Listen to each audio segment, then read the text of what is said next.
Come on, Snake.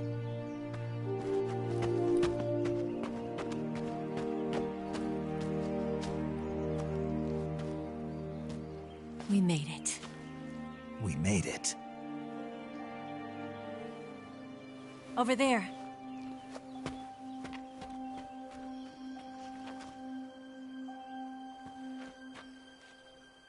It's the boss, isn't it? I'll go get the wig ready to take off.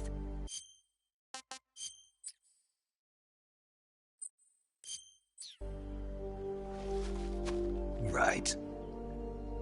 I'll leave you two alone.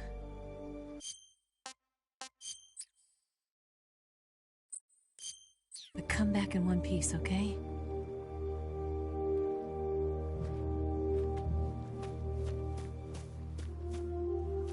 Promise me!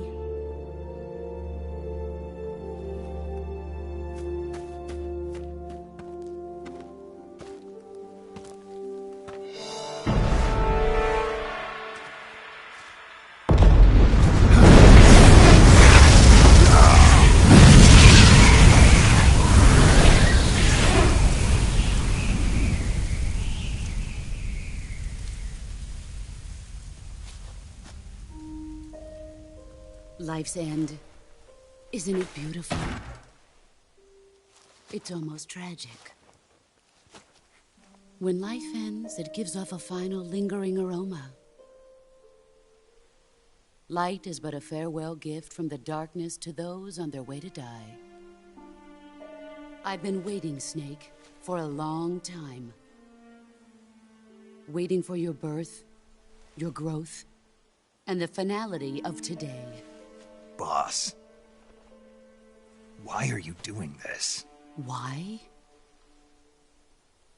To make the world one again. The world used to be whole. But with the end of the Second World War, the philosophers began to fight amongst themselves, and the world was torn apart.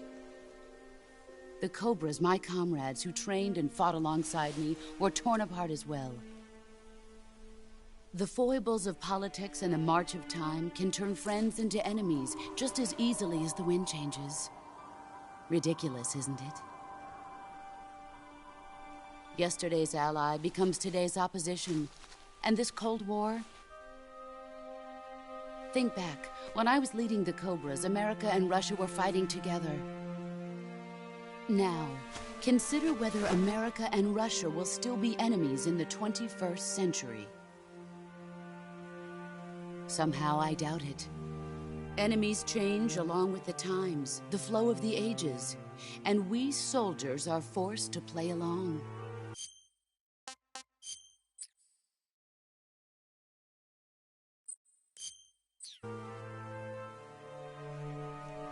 I didn't raise you and shape you into the man you are today just so we could face each other in battle. A soldier's skills aren't meant to be used to hurt friends. So then what is an enemy? Is there such a thing as an absolute timeless enemy? There is no such thing, and never has been. And the reason is that our enemies are human beings like us. They can only be our enemies in relative terms. The world must be made whole again. The philosophers must be reunited. I will devote my skills to that purpose. And with the Colonel's money, I will achieve that end. Just as I once created the Cobras. They are my family. I may no longer be able to bear children, but I still have a family. It was November 1st, 1951. I was in the Nevada desert participating in atomic testing. The name Nevada is derived from Spanish, covered in snow, white as snow. And snow is exactly what I saw in that Nevada desert. It froze my blood white. Snake, you were an atomic test subject, weren't you? On Bikini Atoll. That's part of the reason I was drawn to you. You and I are alike. We're both slowly being eaten away by the karma of others. We'll never have the chance to die peacefully of old age. We have no tomorrow. But we can still have hope for the future. In 1960, I saw a vision of the ideal future from space. 3 years earlier, the Soviet Union had succeeded in launching Sputnik, the first man-made satellite in history, into orbit. This came as a huge shock to the United States. In response, America threw everything it had into its own manned spaceflight project, the Mercury program. Even as the Soviets seemed poised to send their first man into space, America was still experimenting with chimpanzees and rockets. The government wanted human data, so they secretly decided to send a human being into space. I was the one they chose. At the time, they didn't have the technology to block out cosmic rays, and whoever they sent up would inevitably be exposed to heavy radiation. That's why they chose me. After all, I'd already been irradiated once. Of course, you won't find any of this in the history books. I could see the planet as it appeared from space. That's when it finally hit me.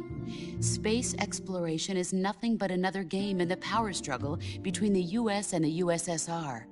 Politics, economics, the arms race, they're all just arenas for meaningless competition. I'm sure you can see that, but the Earth itself has no boundaries. No East, no West, no Cold War. And the irony of it is, the United States and the Soviet Union are spending billions on their space programs and the missile race, only to arrive at the same conclusion. In the 21st century, everyone will be able to see that we are all just inhabitants of a little celestial body called Earth. A world without communism or capitalism, that is the world I wanted to see. But reality continued to betray me. In 1961, I was sent to Cuba, to Bahia de Cochinos. It was part of a CIA-sponsored invasion under the guise of taking Cuban exiles back to their country. But the US government betrayed them. Our weak-kneed president held back their air support. Defenseless, the exiles were annihilated by the Cuban army. All I could do was watch in silence. I was set up by the very country I'd sacrificed so much for, by the very government I dedicated my life to defending. I was driven from the surface world, and I went underground. Then, 2 years ago, I faced the Sorrow, my old comrade in battle. He was my friend. But one of us had to die. I was left with no choice. The Sorrow gave his life for me. There is no enmity between us. One must live, and one must die. That was the mission. The ones who gave me that mission were the philosophers. Early in the 20th century, the true holders of power in the United States, the Republic of China, and the newly formed Soviet Union gathered together in a secret meeting that would later be known as the Wise Men's Committee. The secret pact they formed there marked the beginning of the philosophers. But the last of the original members died in the 1930s. After that, the organization began to run out of control, and the Wise Men's Committee degenerated into a mere shell of its former self. The philosophers of today have no sense of good or evil. Their influence extends to countries and organizations involved in every aspect of every war. They have become war itself. That's how they operate. The sacrifices of war cause a shift in the times. This shift leads to renewed conflict, and in turn triggers the next war. Like a nuclear chain reaction, each conflict sparks countless others, forming an endless spiral that will continue on for eternity. Do you understand what I'm saying, Snake? By consuming me and you, the philosophers intend to keep that cycle going forever. It was my father who explained all of this to me. He was one of them. You see, I am the last remaining child of the philosophers. But after he revealed the truth, my father was killed by that same shapeless, formless organization. And my father isn't the only thing the philosophers have taken from me. In June of 1944, the Cobras and I took part in the landing at Normandy. We'd been given a top-secret mission to locate and destroy enemy V-2 rocket installations. I was pregnant at the time. The sorrow was the father. I gave birth on the field of battle. A beautiful baby boy. But my child was snatched away from me by the philosophers.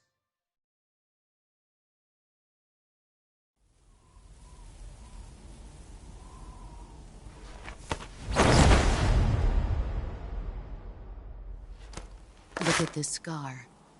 This is proof that I was once a mother. I gave up my body and my child for my country. There is nothing left inside me now. Nothing at all. No hatred, not even regret.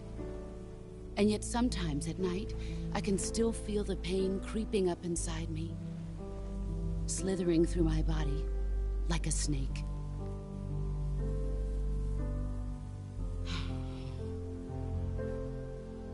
I've never talked this much about myself before. Thanks. Thanks for listening to me.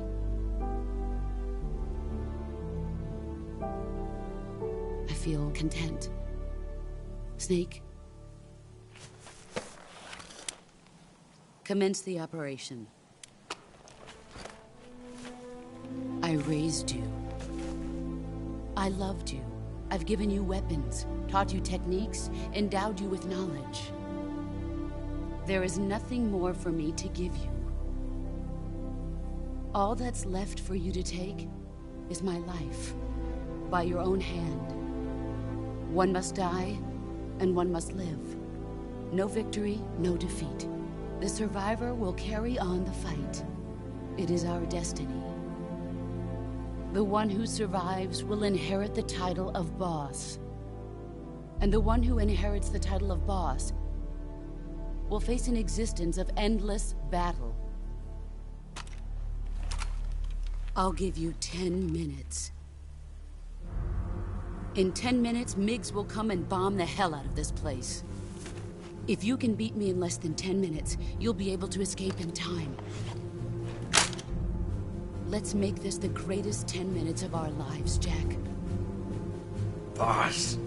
You're a soldier. Finish your mission. Prove your loyalty.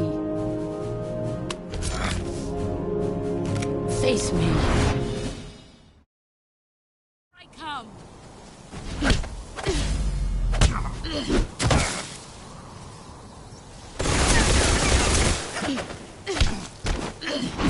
Play rough. Pathetic.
Man, I thought. Pathetic. Run quick.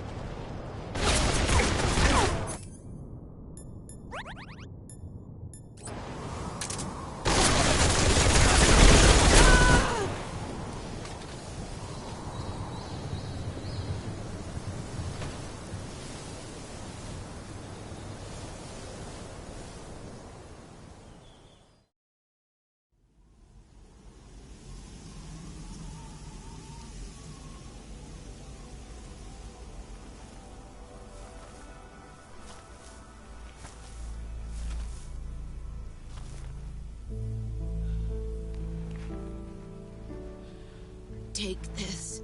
Keep it safe.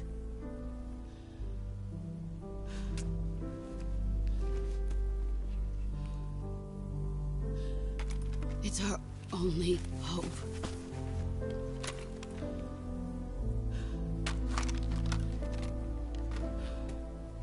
A patriot? Why are you giving me this? Jack. Or should I say, Snake? You're a wonderful man. Kill me. Kill me now. Do it.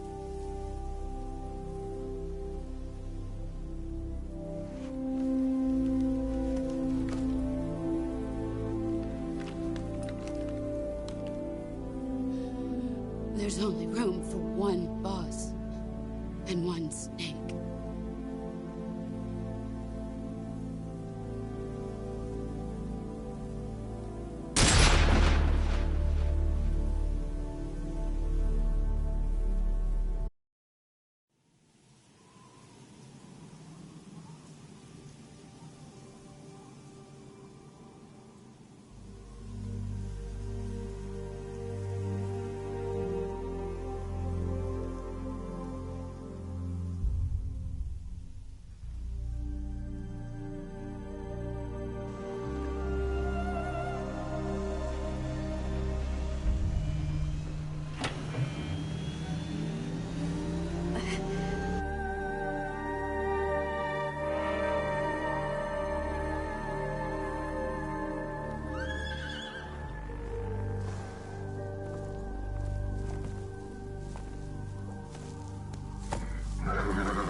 Ready to go, Snake?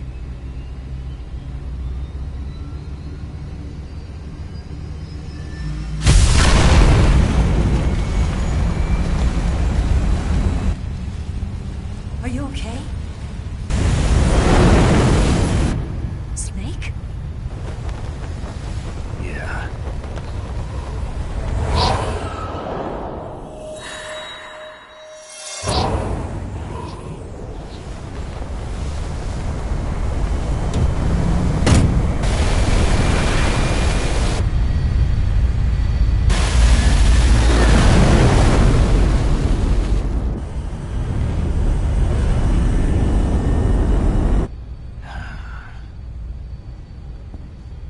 told you you could trust me.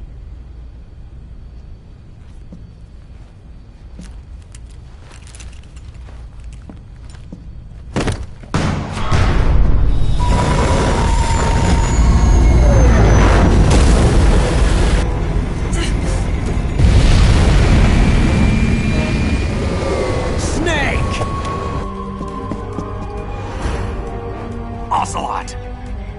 We're not done yet!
Snake, try to remember some of the basics of CQC.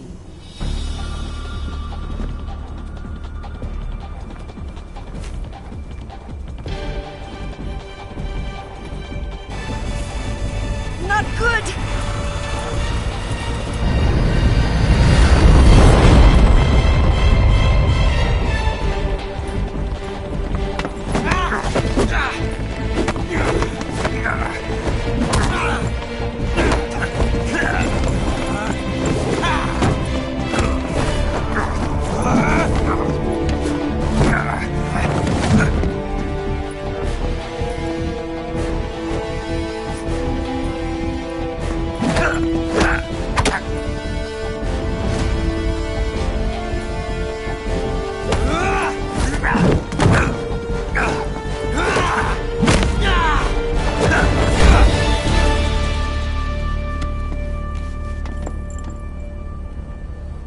I picked up a few new moves.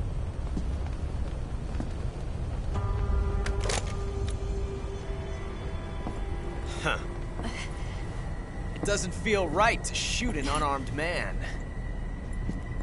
But I'll get over it. Eva!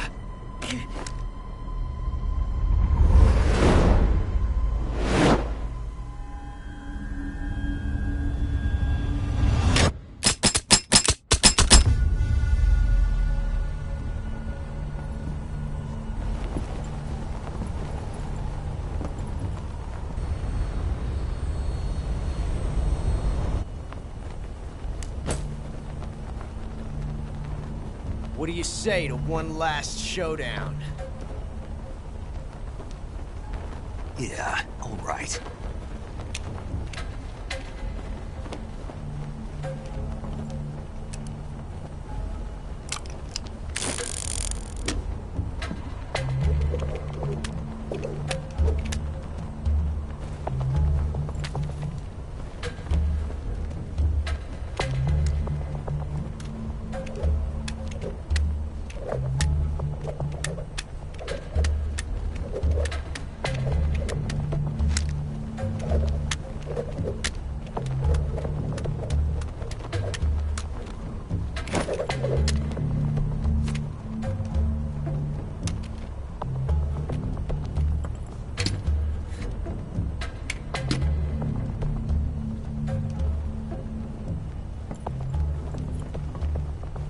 What's your name? Snake. No. Not that name. You're not a snake? And I'm not an ocelot. We're men with names. My name is Adamska. What's yours? John. Very well, John. Plain name. But I won't forget it.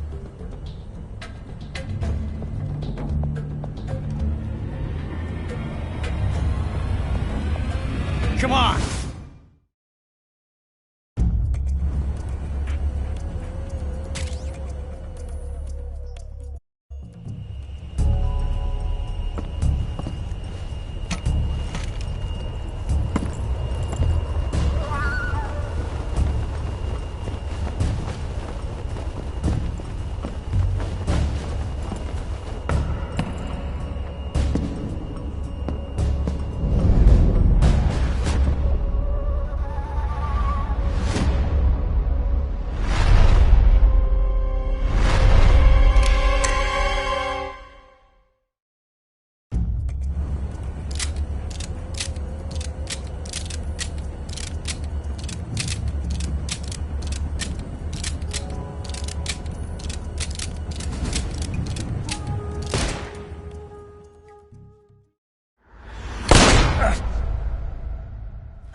It's a blank. Oh, that was fun.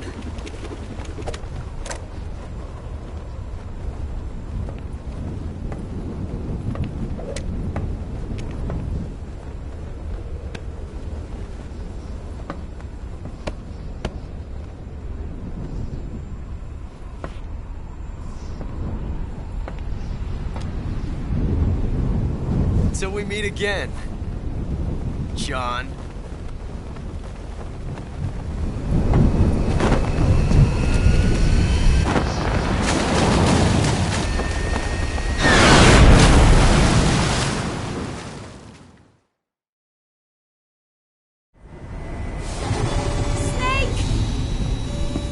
Give me a hand!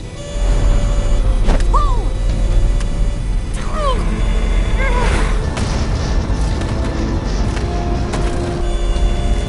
Come on, pull up!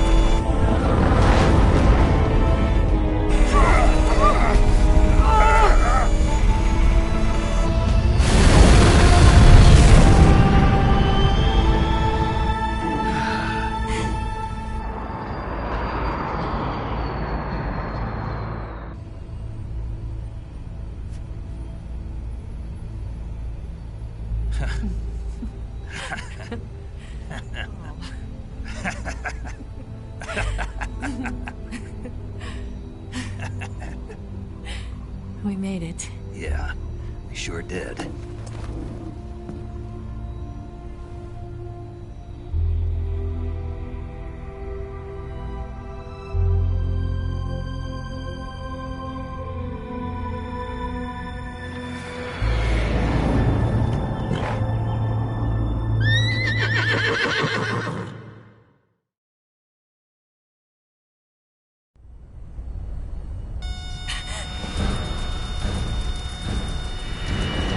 Oh no, Miggs!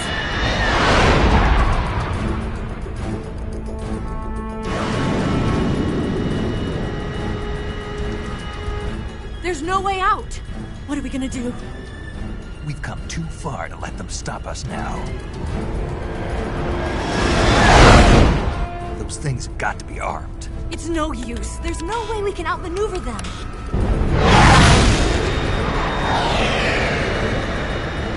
They're gonna shoot us down. We were so close. Weapon systems on. Locked on target. I got towed. You were great, Eva. Huh? Thanks.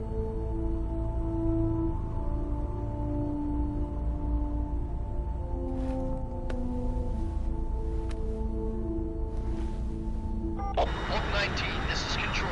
Stand by for a direct order from the chairman. Oak 19, return to base immediately. Do you read me? This is a direct order from Comrade Khrushchev. Return to base immediately. Oak 19, do you copy? Understood. Aborting mission. RTB. Look! The MiGs, they're turning back! Woo!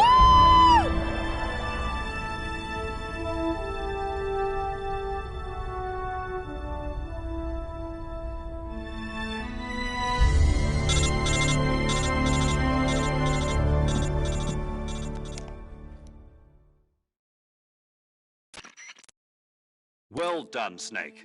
The MiG's disengaged. Most likely under orders from Khrushchev. Is this his way of helping us? Who knows? Maybe he didn't want things to get messier than they already are. Or maybe he just wanted us to owe him one. The important thing is, you made it out alive. As long as Khrushchev is with us, I don't think they'll be coming after you. It should be smooth sailing all the way to Alaska. I'm sending someone out to Galena Base to meet you. To meet me? The DCI and the President himself are waiting at Langley. Don't keep them waiting.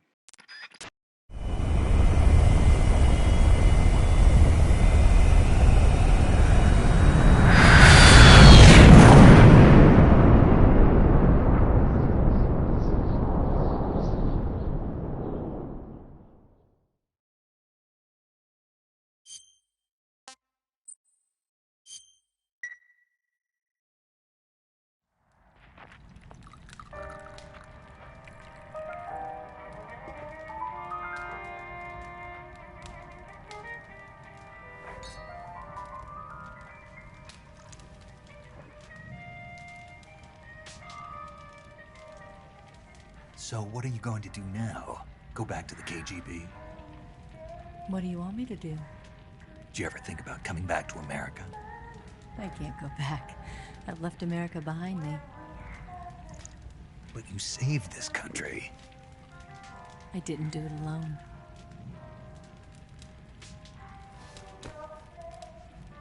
And I still owe you a dinner.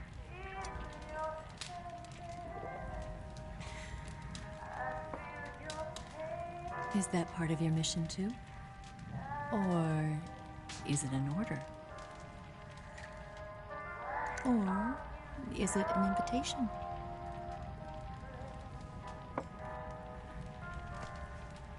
Or a proposal? I don't take orders from anyone now.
Scholars tell us that the first spy in history was the snake in the book of Genesis.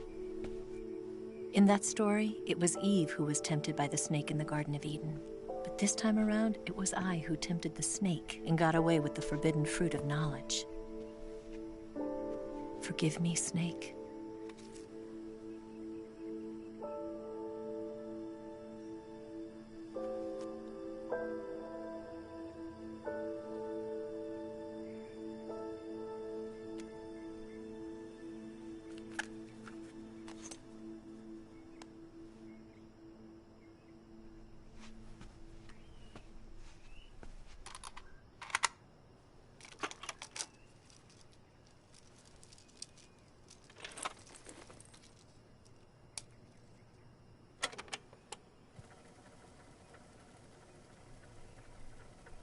Good morning, Snake.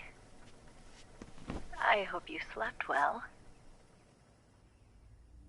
First of all, I have to apologize. I wasn't sent by Khrushchev. I'm not a KGB spy, and I never worked for the NSA. I'm an agent of the People's Republic of China for the General HQ 2nd Department of the People's Liberation Army. It was all a lie. I tricked you.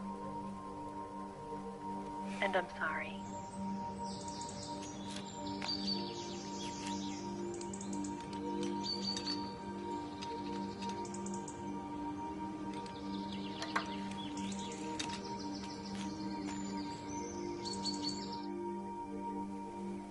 The philosophers still exist in China, too.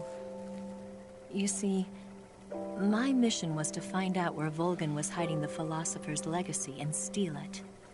So I infiltrated his base as a KGB spy. The 2 NSA codebreakers who defected in 1960 were actually both men. The real Adam never showed up at the meeting place, saving me the trouble of having to eliminate him. I sneaked in by pretending I was Eva. And you and Sokolov and Volgin, you all believed me. The philosopher's legacy was originally held in common between the US, Soviet Union, and China. We couldn't let the Russians and the Americans take it all for themselves. The Chinese government had its eye on the legacy, too. I got the film containing the legacy, and also the nuclear missile launch data from the Shagohod. 5 years ago, the Soviet Union stopped supplying us with nuclear weapons technology. Since then, China's Liaodong easing, hydrogen bomb, and space rocket projects have fallen behind. But with this data, our country will be able to develop its own nukes. We'll create a deterrent force to rival those of the US and Soviet Union. Everything has gone according to plan, thanks to your help. I, too, am one of the philosophers. I'm an agent of the philosophers, a graduate of one of their charm schools. I was raised in a joint US-Soviet-Chinese facility to become a sleeper agent. This was before the war. Back then, they were collecting children from all over the world. As a result, I'm indistinguishable from a native-born American. So it didn't surprise me when you and Volgin couldn't tell the difference. But she knew right from the beginning. She knew because before the war, she was at one of the philosopher's schools too, as an instructor.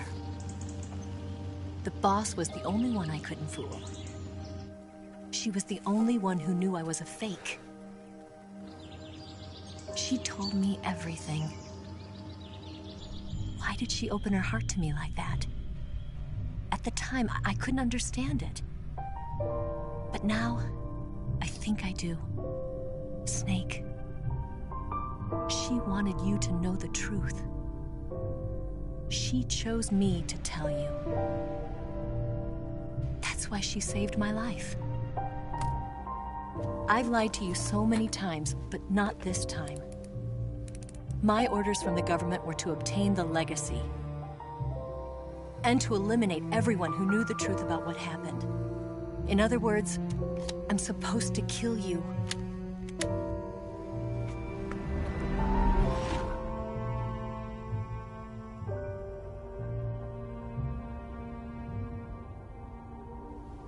But I can't do it. Not because we loved each other. And not because you saved my life. But because I made a promise to the boss. And I intend to keep it. I just wanted you to know. And you have to live.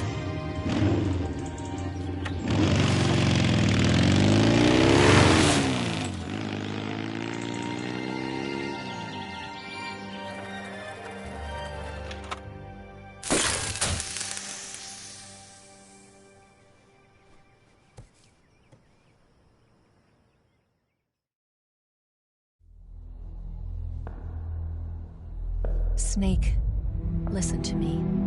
She didn't betray the United States. No. Far from it. She was a hero who died for her country. She carried out her mission knowing full well what was going to happen. Self-sacrifice. Because that was her duty.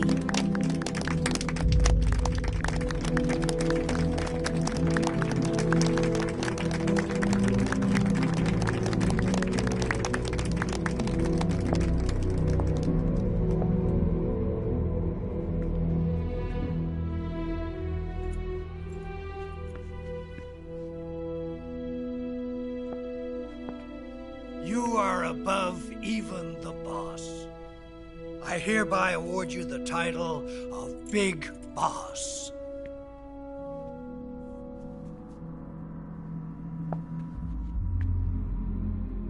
You are a true patriot.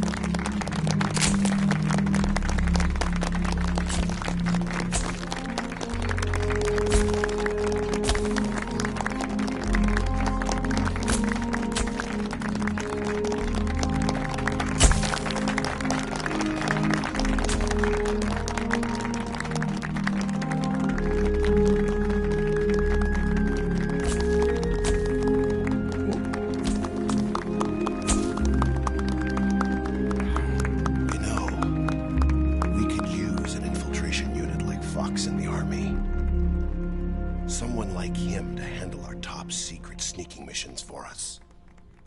A man who combines the qualities of a soldier and an agent. The boss's defection was a ruse set up by the US government.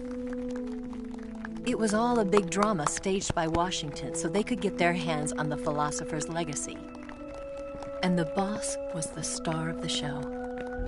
They planned it so that they could get the legacy that Colonel Volgin inherited and destroy the Shagohod at the same time.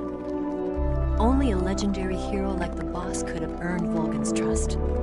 Finding out where the philosopher's legacy was hidden was to be her greatest mission. Everything was going according to plan. But then something happened that no one could have predicted. Colonel Volgin fired an American-made nuclear warhead at Sokolov's research facility. Khrushchev demanded that the US government provide proof that it wasn't involved. They couldn't just abort the operation to steal the legacy.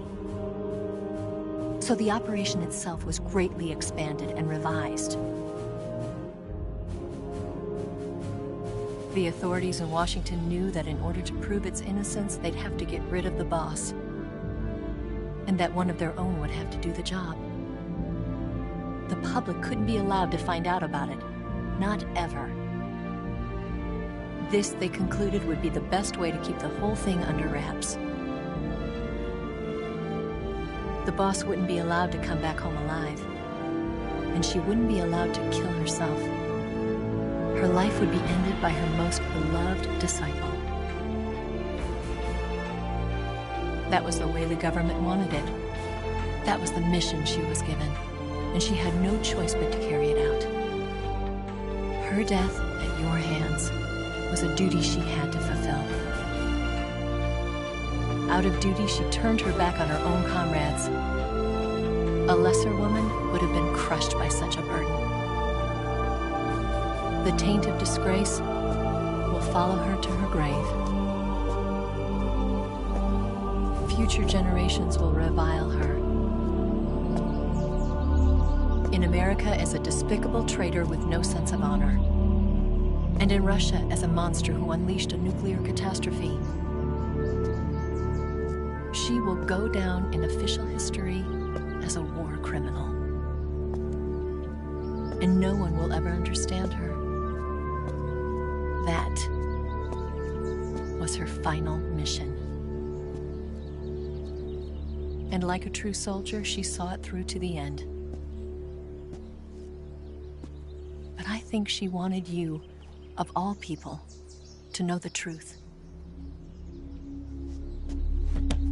She wanted to live on, in your memory.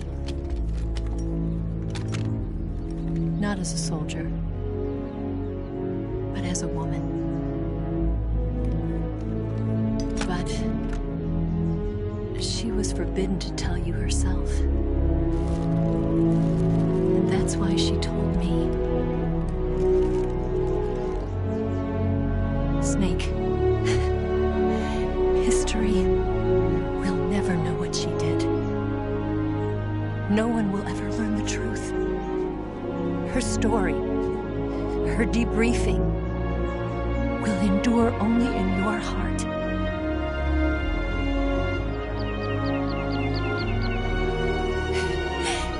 Everything she did for her country.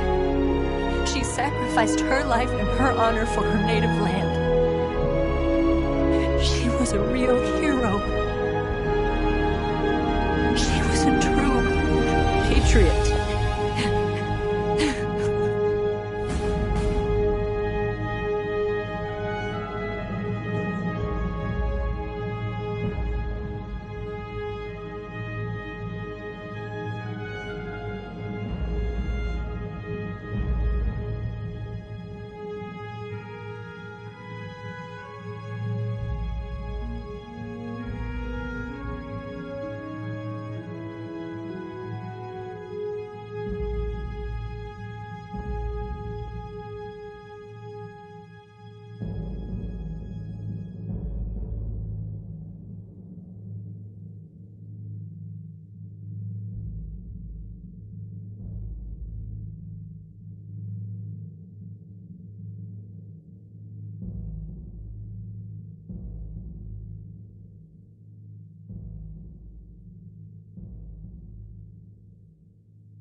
Yes, Grozny Grad and the Granin Research Facility have both been wiped out without a trace.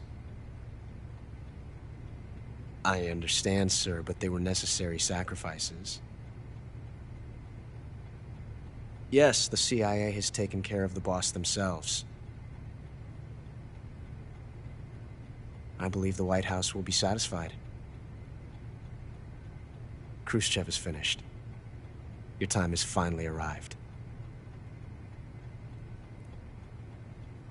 Yes, the American president is relying on us to keep a lid on the whole affair. We've got him by the balls. It should make a valuable trump card in future negotiations. Yes, Chief Director, of course. I'll keep the KGB informed.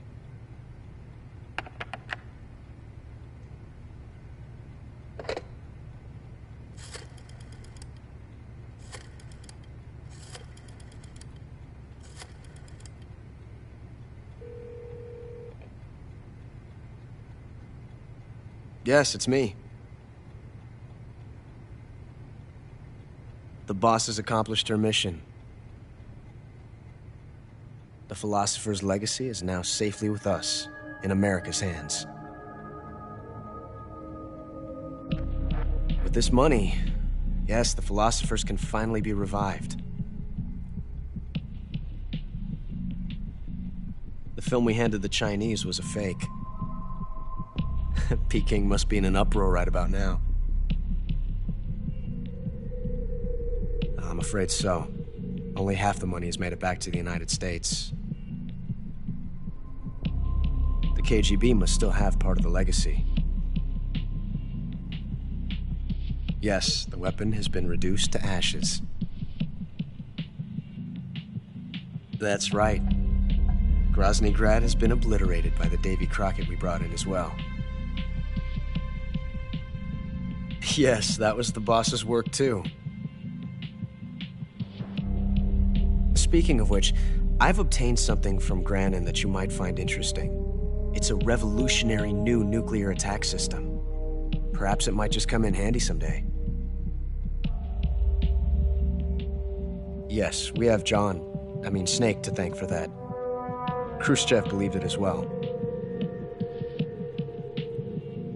Yes, they bought our story.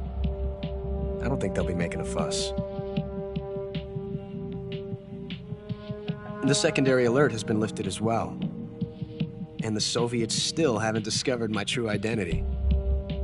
They have no idea that I've been triple-crossing them. I will continue my activities as a contact for the new government. Yes, it appears that no one knew that I was Adam. Of course, I am always at the CIA's disposal, Mr. Director.